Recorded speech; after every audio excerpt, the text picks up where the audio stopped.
तो आप लोग को एक अपने यूसीएमएस के अकॉर्डिंग देखते हुए एक अलग दुनिया मिलेगी। अब इतने एडवांसमेंट आ गए हैं, इतनी चीज़ें चेंज हो चुकी हैं कि आप लोग जो यूसीएमएस में करते हो वो रेडियोग्राफी बिल्कुल बिल्कुल बच्चों को खेल लगेगी। तो अभी आप लोग कन्वेंशनल पे ही काम कर रहे हो, जबकि हम डिजिटल और एआई के ज़माने में जी रहे हैं। अब तो जैसे बड़े-बड़े आप में से अगर कोई किसी प्राइवेट में काम करता है like Apollo, Medanta and Fortis like, तो ये जितने भी बड़े 5 स्टार, 7 स्टार और ये कॉर्पोरेट हॉस्पिटल्स हैं, they running with the high advance equipments. तो you must be aware of that advancement. आपको वह एडवांसमेंट भी अवेयर होना चाहिए along with the conventional radiography. तो कन्वेंशनल अब जो आप जो काम कर रहे हो ये पुराने ज़माने की रेडियोग्राफी में आ गया है। पहले ये नए ज़माने की थी आज से 10 साल पहले, लेकिन अब ये पुरानी हो चुकी है। तो हम कन्वेंशनल कन्वेंशनल का देखिए यहाँ पे मतलब क्या है। कन्वेंशनल जो आप नॉर्मल एक्स-रे करते हो, यानी कि जो हम नॉर्मल एक्स-रे किया करते हैं और मतलब अब देखिए यहाँ पे कन्वेंशनल से और डिजिटल से क्या मतलब है। अब कन्वेंशनल दैट मीन्स जैसे नॉर्मल आपकी एक्स-रे मशीन है और जो आपकी डिजिटल वाली आपकी मशीन है, दोनों की रेडिएशन डोज़ में कोई फ़र्क है या नहीं है? ऑफ कोर्स है और नहीं भी है। डिपेंड्स ऑन द सिस्टम और vendor. Am I audible properly ना? Yes ma'am. हाँ, यस मैम। ये चीज़ बहुत ध्यान से सुनिए और समझिए कि इतने ज़्यादा वेरिएशंस होते हैं एक्स-रे की मशीन, कोई भी एक्स-रे की मशीन में सबसे ज़्यादा वेरिएशंस हैं। रादर देन सीटी, सीटी तो फिक्स्ड है भाई, आप जीई की ले लीजिए, फिलिप्स की ले लीजिए, तो सब में डिटेक्टर का कॉन्फ़िगरेशन से अलग मिलेगा, आपको डिटेक्टर का मटेरियल अलग अलग मिलेगा, वो एक कॉम्बिनेशन है। बट नॉर्मल एक्स-रे में तो आपको इतनी वैरायटी मिलेगी तो आप ये कहोगे कि अरे! एक्स-रे मशीन ऐसी भी होती है। आपके यहाँ जो है जो डिजिटल एक्स-रे मशीन होगी अगर है, तो डिजिटल बकी होगी, राइट? देखिए, नॉर्मली जैसे विलेजेस वगैरह होते हैं या छोटे छोटे सेंटर्स होते हैं, तो वहाँ पे जो सीआर कैसेट होती है ना, सीआर कैसेट यानी कि आपकी एक्स-रे मशीन तो नॉर्मल है। आपने क्या किया है कि आपने सिर्फ़ एक जो उसके प्रिंटिंग सिस्टम है वो डिजिटाइज़्ड कर दिया। तो आपने क्या किया कि इसको सीआर कैसेट पे एक्सपोज़ किया और बाद में जाके उसको प्रोसेस कर दिया, राइट?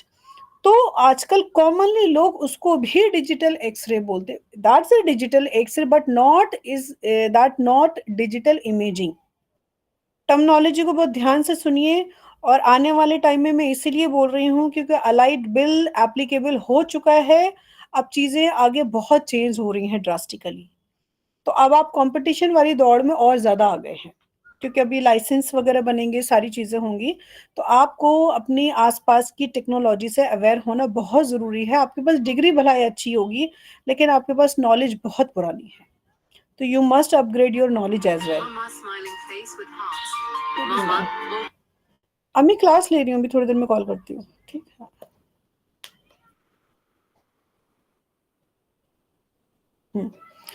सो देखिए पहले सीआर कन्वेक्शनल रेडियोग्राफी के कैटेगरी को समझिए, क्योंकि इसकी कैटेगरी ये मैं क्यों समझा रही हूँ, क्यों मैं आपको इतना वर्णन और इतना डिफाइन करके बता रही हूँ।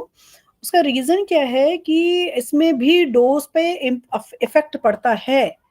आपका जो ऑपरेटिंग सिस्टम है वो डेफ़िनिटली आपकी रेडिएशन डोज़ पे असर डालेगा ही डालेगा और उसके कैलकुलेशन पे भी असर डालेगा।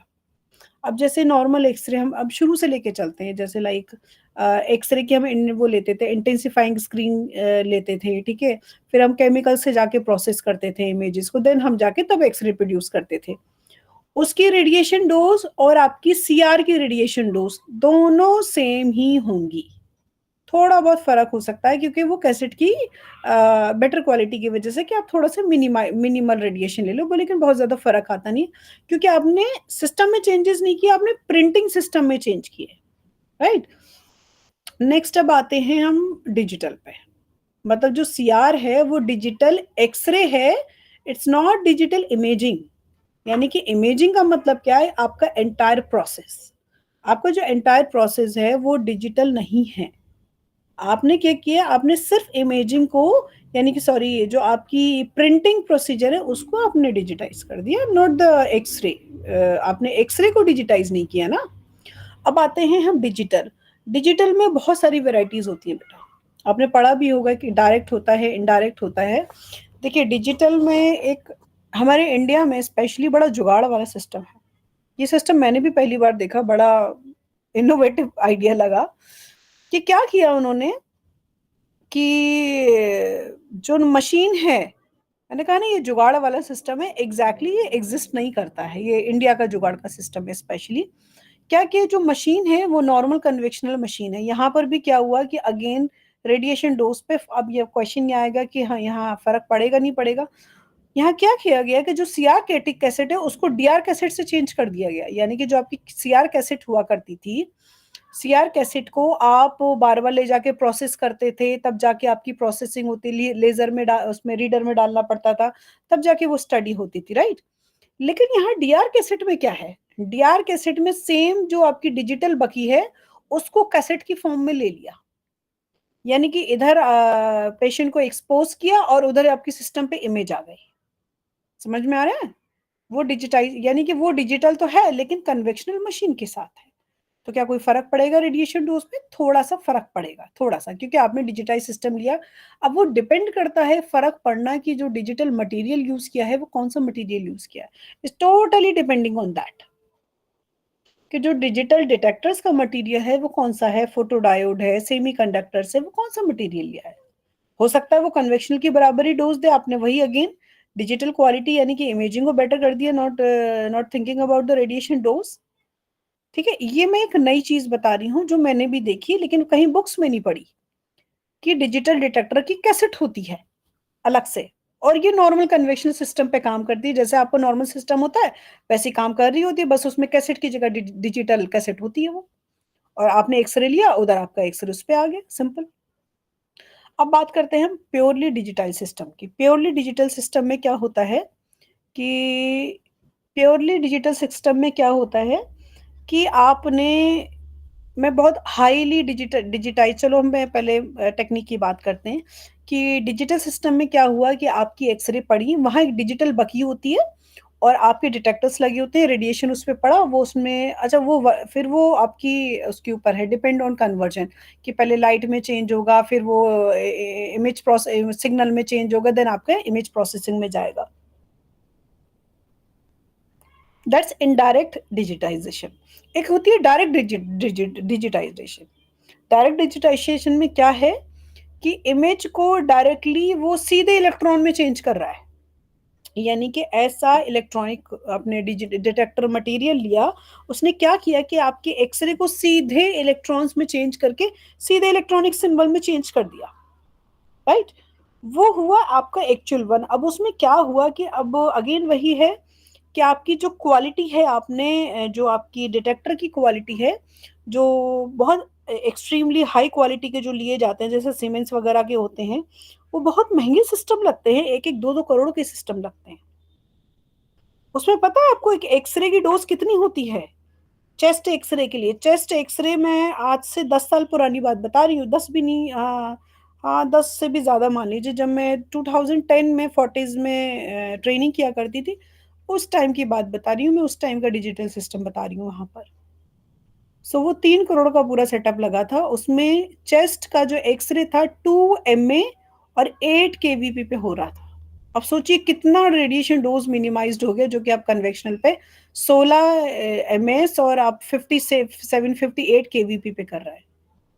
सो you can understand how the digitisation और डिजिटल एक्सरे और digital imaging, it's can drastically reduce the radiation as well. वो रेडिएशन को रिड्यूस करने में भी हेल्प कर रहा है बहुत, क्योंकि आपकी इमेज क्वालिटी तो बढ़ी रही है, इमेज क्वालिटी तो बढ़ी रही है, ठीक है। इमेज क्वालिटी के साथ साथ आपका इमेज क्वालिटी के साथ साथ आपकी रेडिएशन डोज भी कम हो रही है। समझ में आई मेरी बात? डिजिटाइजेशन का थोड़ा सा मैंने क्यों बताइए, थोड़ा सा ओवरव्यू, ताकि आपको सिस्टम को समझ में आए। अगर आप उसी सिस्टम को, अगर आप कोई एक्सपेरिमेंट करते हो तो आपको पहले चेक करना पड़ेगा कि आपकी मशीन कैसी है, एक्सरे मशीन। अगर आपका सीआर सिस्टम है आप उस पर भी कर सकते हैं, और CR system with DR cassette है वहां पर भी है, और जहां पे पूरी कंप्लीटली ही डिजिटाइजेशन है वहां पर भी। और अब तो एआई इंटीग्रेटेड आ रही है। एआई इंटीग्रेटेड में क्या है, आपको पता है एआई इंटीग्रेटेड में क्या होता है? एआई इंटीग्रेटेड में कि पेशेंट को अब इंस्ट्रक्शन देने की ज़रूरत नहीं है आपको, कि साँस लो, साँस लेके रोक के रखो, फिर आप एक्सपोज़ करोगे। No need of that, it's automatically. Machine on ही तब होगी, वो सेंस कर लेगी कि पेशेंट ने साँस रोक रखी है। पेशेंट को इंस्ट्रक्शन देने की ज़रूरत नहीं है अब। वो एक्स-रे ट्यूब ऑटोमैटिकली आप करके छोड़ दीजिए, वो अपने आप सेंस कर लेगी कि पेशेंट अब ब्रीथ कर रहा है। सेम थिंग इन द सीटी, सीटी में भी अब यही है। और वहाँ जैसे ही पेशेंट को मतलब इज़ विदिन माइक्रो सेकंड्स, जैसे ही पेशेंट ने साँस रोकी फ़ौरन मशीन एक्सपोज़ कर देगी अपने आप, आपको कोई कुछ करने की ज़रूरत नहीं है। That's how the employment is drastically reducing, क्योंकि एआई इंटीग्रेटेड मशीन आ रही है, भई एम्प्लॉयमेंट की ज़रूरत क्या है वहाँ पे? किसी को भी सगा के खड़ा कर दो। समझ में आ रही है कि एआई किस तरह से जॉब रिप्लेस कर रहा है और ऐसा होगा। बट डरने की उसमें ज़रूरत नहीं है, आपको अपने आप को एआई स्किल्ड करना पड़ेगा। मैं बार-बार बोल रही हूँ क्योंकि आपका आने वाला फ्यूचर है, आप लोग आने वाली जनरेशन हो, आपको अपने आप को एआई के साथ स्किल्ड करना ही पड़ेगा। यू आर बाउंडेड, जैसे आप अपने स्मार्टफ़ोन को चलाने के लिए बाउंडेड हो, आज आप बटन फ़ोन के साथ आप सर्वाइव नहीं कर सकते। 4 दिन 1 हफ्ता रख के तो देख लो, बटन वाला फ़ोन आप कुछ कर ही नहीं पाओगे, ना मेल देख पाओगे, कुछ नहीं देख पाओ कुछ नहीं कर सकते, क्योंकि आप बाउंडेड है इस टेक्नोलॉजी के साथ भई।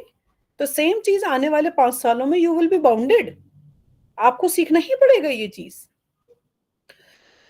अब आते हैं हम मेन रिडक्शन ऑफ डोज़ के ऊपर, कि हम एस्टिमेट क्यों करते हैं? हमें एस्टिमेट क्यों करनी है? क्योंकि हमें एस्टिमेट करने से ये अंदाज़ा होगा कि ये is also the part of the QA, estimation of radiation dose in x-ray, CT कोई भी है, उसमें हम क्यों एस्टिमेट कर रहे हैं? एक तो देखिए इसके 2 पर्पज़ हुए। एक मेन पर्पज़ हुआ आपका क्वालिटी एश्योरेंस की रिलेटेड, कि क्वालिटी एश्योरेंस आपको निकालना है कि पेशेंट को अगर हम चेस्ट एक्स-रे दे रहे हैं दिन भर में, तो वो पेशेंट को एक एक्स-रे में कितनी रेडिएशन डोज़ जा रही है, या मशीन कैसे काम कर रही है, मशीन का जो रेडिएशन डोज़ है वो ऑप्टिमाइज़ है, नहीं है, या फिर वो मशीन सही से काम कर रही है, या फिर पेशेंट के हिसाब से हम सही रेडिएशन डोज़ दे रहे हैं, नहीं दे रहे। एक तो ये पर्पज़ हुआ, दूसरा आपका रिसर्च पर्पज़ होता है। तो एस्टिमेशन ऑफ डोज़ 2 पर्पज़ होते हैं। सेकंड पर्पज़ रिसर्च का आपने कहीं पढ़ा हो, ना पढ़ा हो, लेकिन अब याद रखिएगा कि एस्टिमेशन ऑफ डोज़ के बेसिकली 2 पर्पज़ होते हैं। एक क्वालिटी एश्योरेंस के लिए करते हैं हम, दूसरे वही क्वालिटी एश्योरेंस और डोज़ मेज़रमेंट के लिए, और दूसरा हम रिसर्च पर्पज़ के लिए हमको यूज़ करते हैं। तो इसमें ALARA principle with least possible dose of the radiation try to get detailed sharp image. दूसरा क्या है कि हम मिनिमाइज़ेशन रेडिएशन के साथ, ये हमारा मोटिव है। हमारा किसी भी एक्स-रे, किसी भी इमेजिंग के साथ, कोई भी इमेजिंग आप मोडालिटी कर रहे हैं जो कि एक्स-रे एसोसिएटेड है, हमारे 3 मोटिव्स होते हैं। आपको कम से कम रीज़नेबल अचीवेबल डोज़ देनी है, ठीक है? जितना आप कम कर सकते हो, और विदाउट कॉम्प्रोमाइज़िंग इमेज क्वालिटी, ठीक है? आपको इमेज क्वालिटी भी आपकी कॉम्प्रोमाइज़ नहीं होनी चाहिए। आप चाहें, ये देखिए इन्होंने डायग्नोस्टिक रेडियोलॉजी, चाहे आपका रेडियोलॉजी हो, कुछ कुछ जो फैक्टर्स होंगे वो रेडियोलॉजी और फ्लोरोस्कोपी, सॉरी एक्स-रे, फ्लोरोस्कोपी और सीटी में सेम होंगे। सीटी में थोड़ा मान लीजिए अलग, अब एक्स-रे और फ्लोरोस्कोपी में कुछ चीज़ें बिल्कुल सेम होंगी। दूसरा क्या है, वही next, avoidance of unnecessary dose, आपको एक्स्ट्रा रेडिएशन डोज़ बिल्कुल नहीं देना है। साइज़ ऑफ एक्स-रे फ़ील्ड बहुत मैटर करता है, कि अगर आप रिस्ट का एक्स-रे कर रहे हैं तो पूरा एफओवी नहीं खोलेंगे। राइट? कि आपने पूरा एफओवी ओपन कर दिया और पूरा हाथ ही उसका एक्सपोज़ कर, क्यों अननेसेसरी रेडिएशन देना? पेशेंट की रेडिएशन डोज़ भी बढ़ रही है और उससे आपकी इमेज क्वालिटी भी खराब हो रही है। ठीक? Distance from the focal spot to the skin और इमेज रिसेप्टर, यानी कि आप डिस्टेंस को जितना ज़्यादा रखोगे, उतना ज़्यादा आपको इंटेंसिटी या रेडिएशन का आपको इफ़ेक्ट कम होगा। टोटल फ़िल्ट्रेशन इन एक्स-रे बीम, जो कि आप फ़िल्ट्रेशन लगाते हैं एक्स-रे ट्यूब में, वो भी आपकी रेडिएशन को रिड्यूस करती है। ग्रिड ग्रिड रेडिएशन डोज़ को रिड्यूस तो नहीं करती है, बल्कि ये बढ़ाती ही है कहीं न कहीं। लेकिन इसके बहुत सारे एस्पेक्ट होते हैं, इसलिए इसमें लिख दिया है। लेकिन एग्ज़ैक्टली इसके एस्पेक्ट बहुत सारे होते हैं। नॉर्मली अगर आप देखोगे, जब हम ग्रिड यूज़ करते हैं तो हमें थोड़ा रेडिएशन बढ़ाना पड़ता है, लेकिन वहाँ इमेज क्वालिटी अच्छी आती है, लेकिन इसके और भी एस्पेक्ट्स हैं। स्टैंड बाय रेडिएशन का मतलब क्या है? स्टैंड बाय रेडिएशन यानी कि जब हम फ्लोरोस्कोपी कर रहे होते हैं, तो रेडिएशन को हम, सॉरी, एक्स-रे को हम स्टैंड बाय पे रखते हैं। Control of radiation and recording of the radiating time, यानी कि आपका जो ये, अब हम फ्लोरोस्कोपी वाले पोर्शन पे आ गए, कि अगर आपने पेशेंट को फ्लोरोस्कोपी कर रहे हो तो आपको वो जो कंटिन्यूस एक्सरे को आपको कंट्रोलिंग वे में रखना पड़ेगा। अब ऐसा नहीं है कि जब आपको ज़रूरत पड़ रही है, जब आप पेशेंट का इन्वेस्टिगेशन चल रही है, हालाँकि ज़रूरत नहीं है लेकिन आपने एक्स-रे ऑन कर रखी है कंटीन्यूअस, तो आपको कंट्रोल रेडिएशन भी देना होगा और आपको रिकॉर्डिंग उसी के अकॉर्डिंग करनी पड़ेगी। इंटेंसिफाइंग स्क्रीन या रेडियोग्राफिक फ़िल्म जो कि आज के टाइम में एलिमिनेट हो चुकी है। रेडियोग्राफिक फ़िल्म प्रोसेसिंग ये भी एलिमिनेटेड है। रिडक्शन टाइम ये सबसे ज़्यादा इम्पोर्टेंट है, reduction in number of repetition irradiation. चाहे आपका फ्लोरोस्कोपी हो, कोई भी इन्वेस्टिगेशन हो उसमें आपका रिपिटिशन नहीं होना चाहिए। वही सेम चीज़ें हैं अगेन।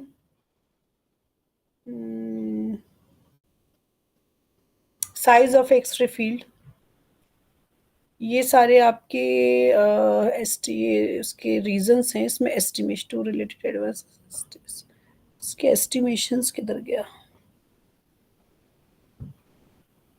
क्यू वाला पार्टी स्टैंड बाय रेडिएशंस, इसमें automatic reduction number of repetitions fluoroscopy, dose reduction technique, dose estimations का पोर्शन किधर गया?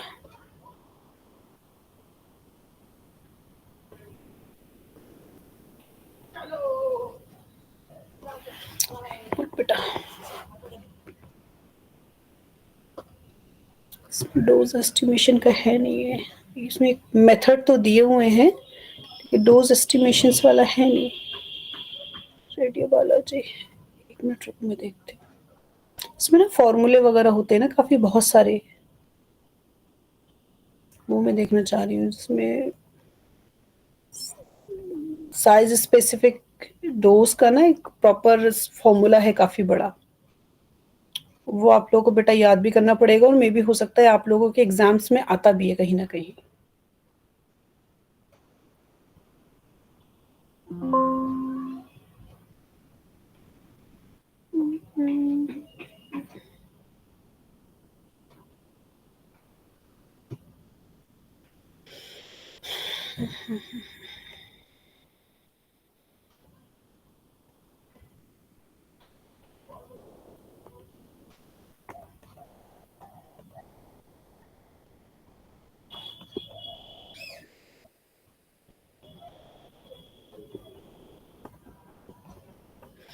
बेटा ये जब आपकी सारे टॉपिक खत्म हो जाए तब मुझे क्वेरीज क्वेश्चंस का बताना, तुम लोग के क्या क्या क्वेश्चंस हैं जो आपने बताया था अभी मुझे, ठीक है?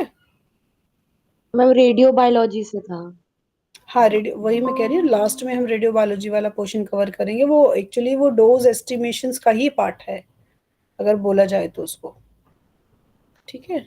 एक मिनट यार, एक तो इतनी सारी पीपीटीज हैं मेरी, सब खोज पोच हो जाता है। डोज एस्टिमेशन वाली पीपीटी किधर गई?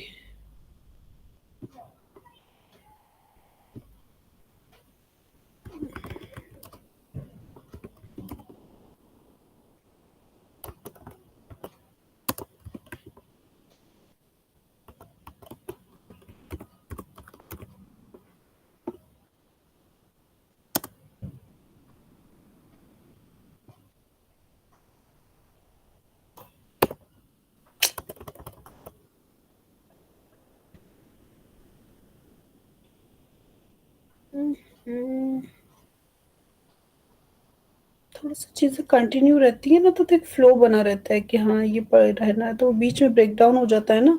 बेटा तुम लोगों ने बीच में मुझे याद भी नहीं दिलाया, मैं बिजी तो रहती हूँ लेकिन बेटा थोड़ा ऐसे ही क्लास ले पाऊंगी, आप लोग मुझे याद दिला दिया करो बेटा।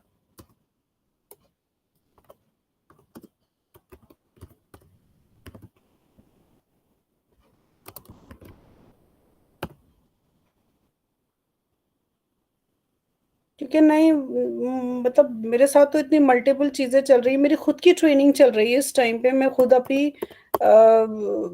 इतना ज्यादा बिजी चल रही हूँ क्योंकि एफएमआरआई फंक्शनल एमआरआई का वो चल रहा है, हमारा ट्रेनिंग चल रही है।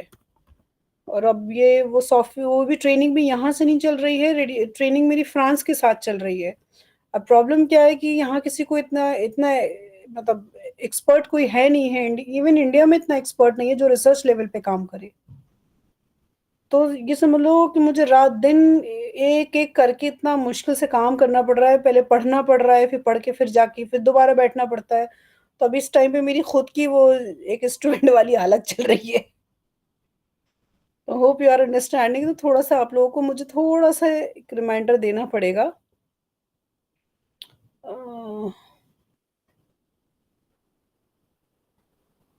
मिनट। सीटी का तो है, एक्सरे रेडिएशन टोन्स, वेजिटेरियन